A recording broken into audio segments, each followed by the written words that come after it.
गुरु और शिष्य की आपने बहुत सी कहानियां सुनी होंगी, बट आज हम आपको एक बेहद शानदार कहानी सुनाने जा रहे हैं जो आपके दिल को छू जाएगी। आशीष नेहरा एक अंतर्राष्ट्रीय खिलाड़ी, भारत के लिए बहुत साल तक खेले हैं। सोनेट क्रिकेट क्लब दिल्ली के लिए खेलते थे। उसके कोच थे तारिक सिन्हा साहब। तारिक सिन्हा साहब अब इस दुनिया में नहीं है।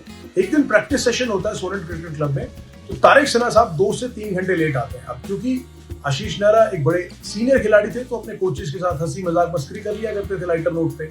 तो आते ही कहते हैं कि कोच साहब ऐसे कैसे चलेगा, आप खुद 2 से 3 घंटे लेट आ रहे हैं, तो बाकी प्लेयर्स को कैसे डिसिप्लिन और खेल के प्रति कमिटमेंट सिखाएंगे।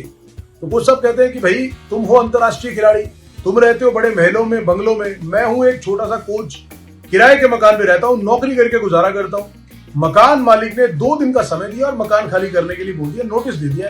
तो मकान देखने निकला था, इसी के चलते देर हो गई।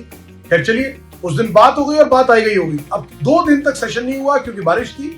जब तीसरे दिन सेशन होता है तो आशीष नेहरा खुद 3 से 4 घंटे लेट आते हैं। तो तारिक सिन्हा साहब भी कहां चूकने वाले थे, आते ही बोलते हैं कि हाँ भाई अंतर्राष्ट्रीय खिलाड़ी, बड़े मजे ले रहा था उस दिन तू लेट होने पे, आज कहां गए तेरे डिसिप्लिन।